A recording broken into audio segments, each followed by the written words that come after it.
Investiture of the Gods, Chapter 25. First piece of bad news that lands on Prime Minister Bigan's desk. Yeah, the trouble starts almost straight away. General Huang, who's stationed at Sichuiguan, sends a report, a memorial, to King Zhu. Okay. And the core message is this. King Wen of Zhu, that's Ji Chang, over in the west, he's just appointed Jiang Shan as his prime minister. Right, that name rings a bell. Oh, it should. Bigan certainly sees it as a big deal. The report calls it an act of no small ambition, and Bigan, he doesn't just file it away. No, he really thinks about its size, notes Jiang Shan's great ambition. He knows this is serious, critical enough to take straight to the king. So it's like a clear warning sign. A rival power is getting organized. Exactly. A rival power with a very capable, very ambitious figure now leading the government. That's the signal Bigan's picking up on. Okay, so Bigan's worried about this new external threat. But it sounds like that wasn't the only problem he saw. He comes across as, really sharp, loyal. What else did he tell the king was wrong with the Shang Kingdom? Oh, he lays it all out. It's pretty brutal, actually. He goes to the king and basically lists everything that's falling apart. Like what? Well, first, rebellion's already happening. The Eastern Marquis in Donglu, the Southern Marquis down in Sanshan, they're already in revolt. Right.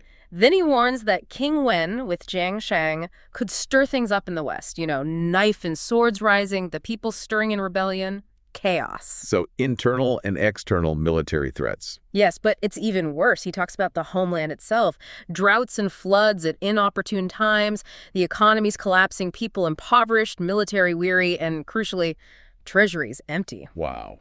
Empty treasuries. That's bad. Very bad. And to make things even worse, their main military guy, the Grand Preceptor, is off fighting way up north. Nobody even knows how that's going. So the kingdom's basically undefended and broke with enemies inside and out. That's the picture Bigan paints. He tells the king, look, this is a time we really need to stop, think, and figure out a plan.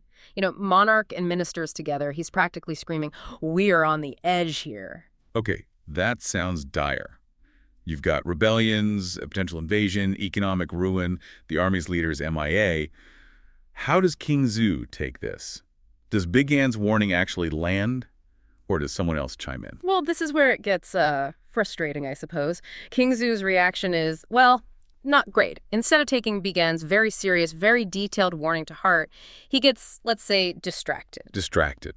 By what? By the arrival of the Northern Marquis, Changhuhu. And Changhuhu isn't bringing bad news. Oh, no. He's arrived to announce that Lutai, the Deer Terrace, is finished after, 2 years and 4 months of construction. Ah, the vanity project. Exactly. And King Zhu, he's absolutely thrilled, overjoyed, gives Changhu all the credit. So instead of dealing with the crisis, he's celebrating the completion of this massive palace. Pretty much. And then, unbelievably, King Zhu actually turns to Changhuhu, the guy who just delivered the good news about the palace, and asks him for advice about the threat from King Wen and Jiang Shan, the very threat Bigan just warned him about. You're kidding. What does Changhuhu say?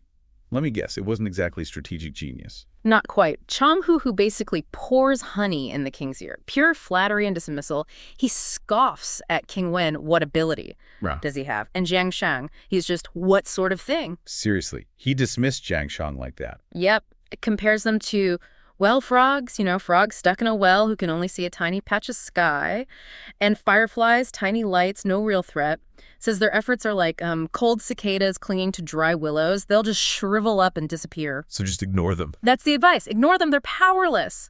And King Zhu, he just eats it up. His response, your words are excellent. Wow. So Bigan gives him the hard truth, lists all the dangers, and Changhuhu tells him everything's fine, don't worry, and that's the advice he takes. It's a classic pattern, isn't it? The appeal of the comforting lie versus the inconvenient truth. Changhuhu knew exactly what the king wanted to hear, flattered his ego, downplayed the real dangers, and it worked. Tragically. Yeah, quite a lesson there. So, okay, political stability is, non-existent. Real threats are being ignored. And the king's focus shifts entirely to this building. Lutai. The Deer Terrace. We've heard it mentioned, but what was it actually like, this monument to, decadence? Oh, the descriptions are something else. It's painted as just magnificent, utterly spectacular. King Zhu goes to visit with Daji, his favorite concubine, and the text compares it to, a heavenly palace, a jade pond purple mansion, or a jade palace pearl tower. Sounds pretty grand. What were the details? Think white stone masonry for the whole structure, adorned with agate. It had tiered pavilions, multiple levels with carved eaves and green tiles, and these terrace platforms decorated with golden rings in the shape of beasts and horses, just incredibly ornate. Wow. Like something out of a fantasy. What about inside? Even more lavish. The main hall had luminous pearls embedded everywhere, apparently so bright they lit the place up at night. Pearls that glow. That's what it says. And all around, it was laid with beautiful jade and fine gold glittering brightly. It sounds designed to just overwhelm you with wealth and power. A true wonder, in terms of construction at least. It sounds absolutely stunning, a real spectacle. But reading between the lines here, was everyone impressed? Or was there another side to this glittering coin? Yes, the other side. That's where the story gets really dark. The narrative immediately undercuts the splendor. There's a poem right there in the source that basically says, Lu Tai will cut off the roots and sprouts of Cheng Tang. He's the founder of the Shang dynasty, remember? Right, the revered ancestor. Yeah. So building this thing is actually destroying the dynasty's foundations. That's the implication. The poem talks about earthwork raising people's disappointment, people's resentment rising. It even says ghosts becoming demons because of it. And it directly blames Chang Hu's evil of endless greed and another advisor, Fei Zong's cunning flattery. So not just a building, but a symbol of corruption and, well, bad vibes. What about the human cost? That's spelled out too. Bigan himself, remember him, the loyal minister. He looks at Lu Tai and just thinks about the countless money and provisions, the infinite treasures poured into it, and where did it come from? He thinks of it as people's fat and people's grease, abandoned in a useless place. People's fat and grease, that's a horrifying image. It is. He even imagines how many wronged souls and grooved ghosts are sort of trapped in the construction. And then there's this rhapsody, a kind of poetic critique that's even more direct. It says Lu Tai was built with the blood and fat of 10,000 people, that it absorbed the spirit of the common people. Wow. Yeah. It paints pictures of empty looms of weaver girls because the resources were diverted. It says the sounds of silken bamboo music from the palace drowned out the wild men's cries of the suffering people outside. The conclusion is scathing. It serves one person with the entire realm, truly a solitary tyrant destroying 10,000 common people. So the ultimate symbol of a ruler, completely disconnected from his people's suffering. All that gold and jade built on misery. Precisely. Lu Tai isn't just architecture, it's a statement. A beautiful, glittering mask hiding rot and exploitation underneath. The text masterfully shows you the splendor, then immediately hits you with the brutal reality of its cost. A very stark contrast. Okay, so the king is loving his new palace, totally ignoring the suffering it caused. But he wants more. He actually wants to meet immortals there. Where did that idea even come from, and how does Daji fit into this? Right, this is where Daji really steps up her game. The king turns to her and asks, basically, hey, remember you promised immortals, celestial maidens, fairies. Are they going to show up at Lu Tai? She promised him immortals. Apparently. And here's the kicker, according to the sources. Daji had originally suggested building Lu Tai in the first place as part of a plot to get revenge on Jiang Sheng, and, well, generally to mislead the king further. So this desire for immortals wasn't random. It was, seeded by her earlier manipulations. It seems that way. She created the expectation, possibly, and now the king's calling her on it.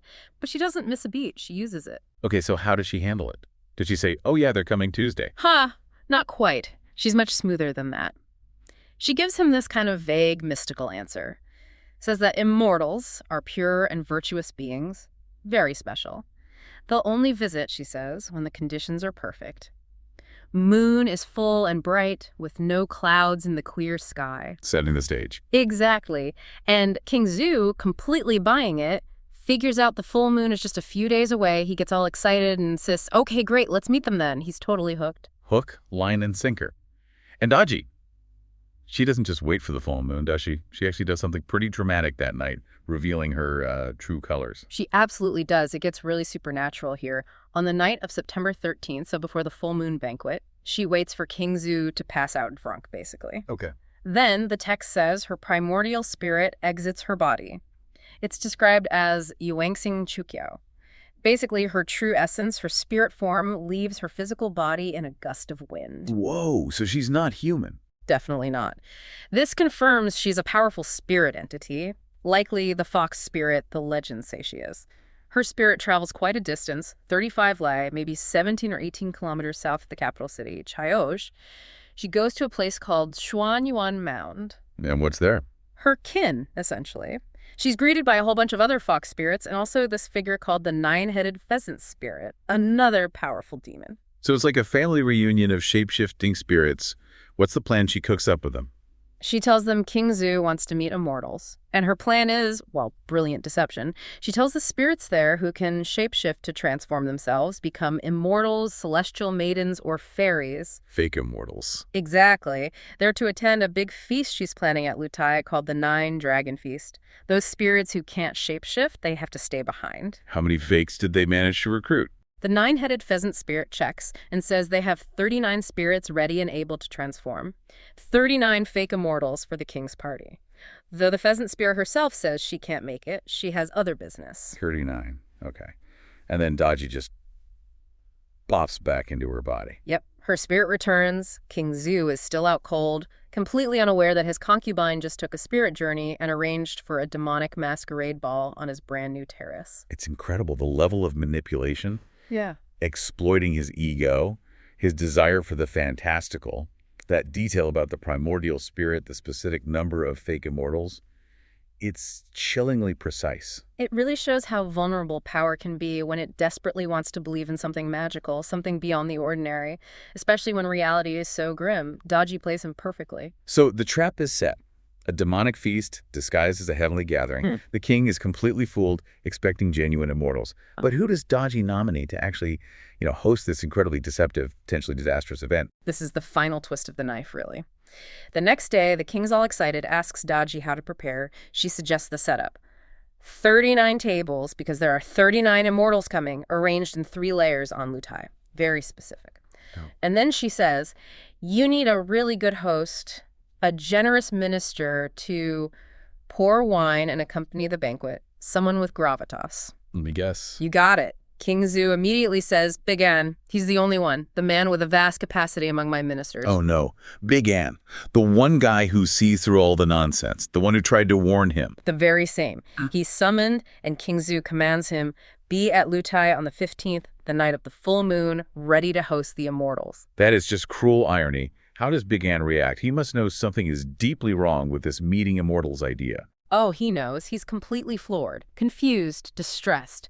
The text says he sighs to the heavens. He basically says, muddle-headed monarch.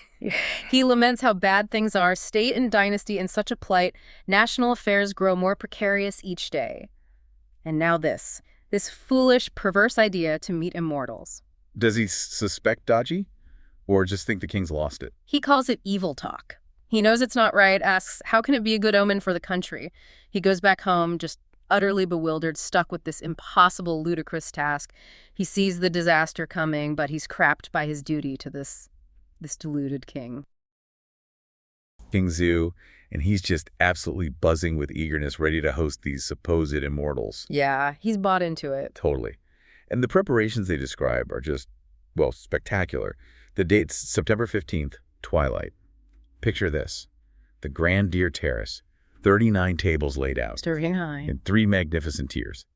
The text talks about cooking dragons and roasting phoenixes, rare delicacies and fine wines. Yeah. Really sounds less like a normal feast and more like, this huge display meant to impress, right? Absolutely, like showing off. Almost arrogant in how fancy it is. Definitely. It's a spectacle designed for maximum impact. But the first sort of red flag for anyone familiar with Feng Shenani isn't just the crazy extravagance. It's this subtle but really critical move by Daji, the king's consort. Daji, always involved. Always.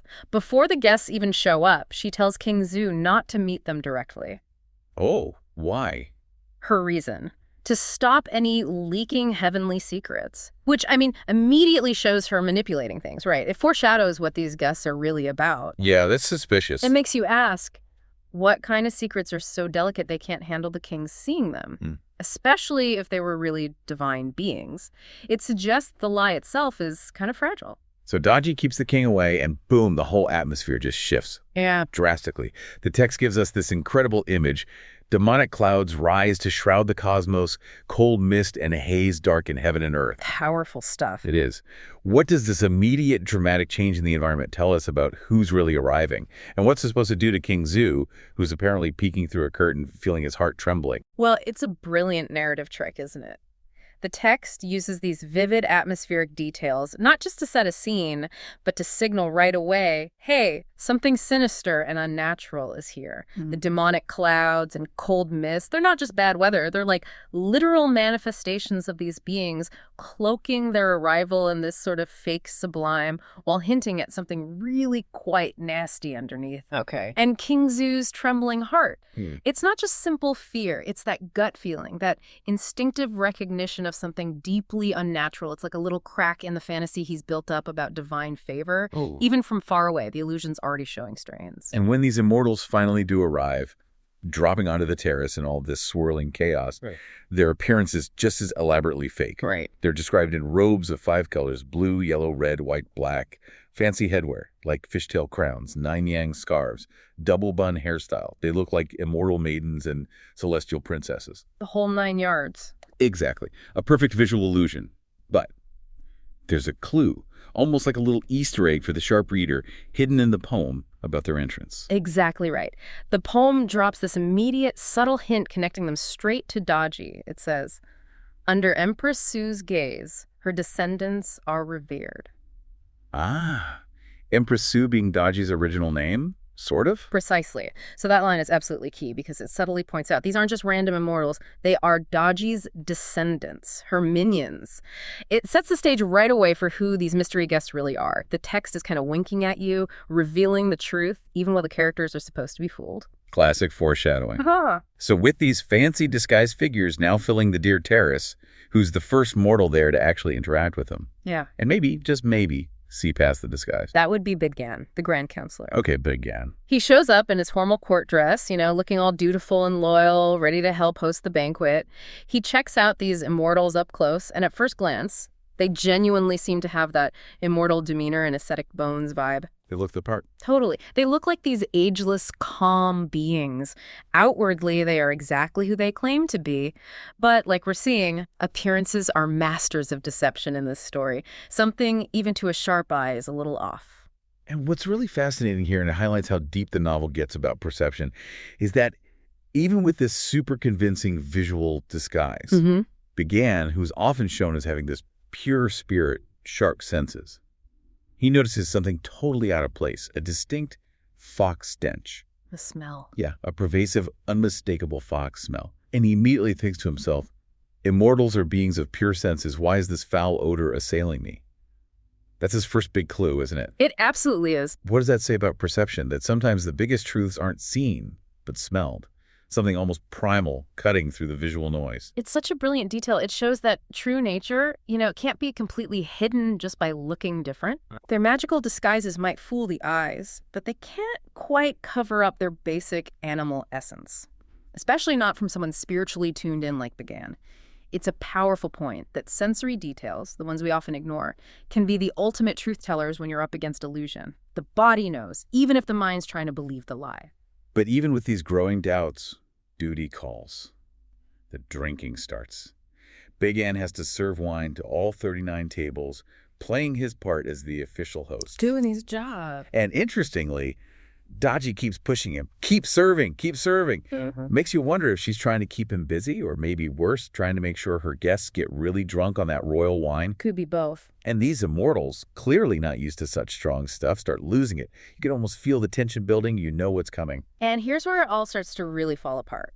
As these fox spirits, because that's what they are, get hammered on the king's fancy wine, their human disguises start to wobble. Their true forms, specifically their tails, begin to slip out from under their robes, just dragging and swaying around. Oh, wow. In plain sight. Pretty much. Big Gan, who's watching closely under the bright moonlight, he sees them, clearly. Yikes. And his horror is just palpable. He thinks, I, in my high office, bow to monsters. It shames me to death.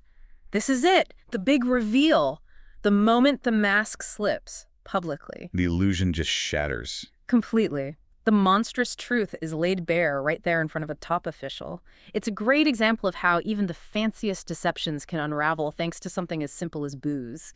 Shows how fragile that kind of superficial power is. And Daji, always the quick thinker, the manipulator. Always watching. She sees her descendants, her minions, showing their true forms. She realizes the game is up, fears her whole plot will be exposed, so she quickly orders Began to leave. Shoos him away to try and contain the mess before it's too late. Damage control. Exactly. A desperate move to protect her scheme and herself. So Began leaves the palace, just reeling from the shock, totally distressed. As he's leaving the inner court, he bumps into King Wucheng, Huang Feihu. Oh, this general. Yeah, who's out on patrol guarding the city. Began, just stamping his foot in despair, tells Huang Feihu the whole crazy story. He stresses the turbid chaos in the court with spirits and monsters. He's not just reporting something weird, he's saying there's a massive threat to the kingdom's core. Right, corruption at the highest level. Exactly. Now, this moment in this story, it's a really interesting look at leadership, at how people react. Because unlike Began, who's kind of overwhelmed by the horror of it all, Huang Feihu just springs into action instantly. Why such a different reaction to this supernatural threat? Began, the scholar, seems almost paralyzed by the moral wrongness, while Huang Feihu, the general, sees a tactical problem to solve. It's a fantastic contrast, isn't it? Yeah. Began represents that moral outrage, the scholarly discernment. His horror comes from the breach of etiquette, the blasphemy of beasts pretending to be gods. He's focused on the ethical collapse. Right. Huang Feihu, though, he's a military guy. He doesn't get as bogged down in the moral side. He just sees a concrete threat that needs immediate, decisive handling. He's pragmatic. Boots on the ground thinking. Pretty much. Began sees the court's corruption. Huang Feihu sees an enemy to neutralize. Now. And that difference is crucial. It shows that effective leadership, especially against a sneaky enemy, often needs both moral clarity and swift action. And sometimes different people are better suited for different parts of that response. Meanwhile, back with the foxes. The drunk ones are struggling to keep their human disguises going as they stumble out of the palace. Not a clean getaway. No, they can't even manage their illusionary demonic wind or hazy mist anymore. Around 5 a.m., one of Huang Feihu's generals, Zuji, spots them in the dark. He sees them crawling into a stone cave near Xuan Yuan tomb. Ah, the lair. Yep, about 35 li, maybe 17, 18 kilometers south of the city. Their hideout is found. That's a huge turning point. Huge.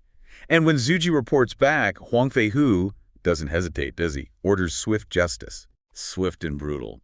He tells Zuji, take 300 family guards, load up firewood, block the cave entrance, and burn it down by noon. Wow. Yeah. It's direct, it's harsh, and incredibly effective against this supernatural threat that dared to sneak into the palace. A really rapid, no-nonsense counterattack. Very different from Daji's subtle scheming. It shows how sometimes raw force can just cut right through complex deception. And the aftermath is grim. It confirms Huang Feihu's plan worked. Began joins him to check the site. They get there, smoke still rising from the cave. A grim sight. Yeah, proof of the fiery payback. They order the guards to put out the fire, use hooks, and drag out the charred remains of the foxes. The poem sums it up so vividly. Joyful drinking and passing cups at Deer Terrace. Why did the foxes come disguised as immortals? Only because their foul stench was seen through, bringing disaster of scorched bodies and crushed bones. Oof, that last line. Scorched bodies and crushed bones. And what's really kind of tragic, a detail you might miss, What's that? is that a lot of innocent foxes, ones who couldn't even transform, they died in that fire too. Oh, no. Yeah, they got caught up in the punishment for what their more powerful, scheming relatives did. It really highlights how indiscriminate that kind of swift, brutal response can be, and the wider cost of all this deception. But the story doesn't just end there, with the fire. Amidst all the burnt bodies, Began spots some fox furs that weren't completely charred. Ah, and here comes the plan. Exactly. Here's where he shifts gears. From just horror and moral outrage to this really audacious, cunning, strategic move. He proposes, basically. Let's pick out the good furs, skin them, and make a robe to give to the king. A robe made of. Oh, yeah. His goal. To disturb Daji's heart, make her uneasy in front of the king, hopefully cause some internal strife, wake the king up, maybe get him to finally banish Daji, and show their own loyalty in the process. So it's not just proof. No, it's psychological warfare. That's a huge shift for Began, isn't it? Moving past just being shocked or even ordering military action, it's shrewd, maybe even a bit ruthless. Definitely ruthless. using Daji's own family, her dead kin, as a weapon against her. He's hoping the physical presence of these fox skins, maybe even carrying some energy of their death, will just completely unnerve her, Right? force her to react in a way that finally exposes her true nature to King Zu. It's a really high-stakes gamble. He's risking his own neck for what he sees as the good of the kingdom, a desperate play to force the king's hand against this powerful, supernatural enemy. It's almost like fighting deception with another kind of deception, using her own tools against her. And then the narrative just leaves us hanging with this chilling proverb. It serves as this profound, almost ominous warning. Those who mind their own business often face no trouble, but beware that your schemes may bring calamity upon yourself. Ooh. It's a dark, really thought-provoking way to end this chapter.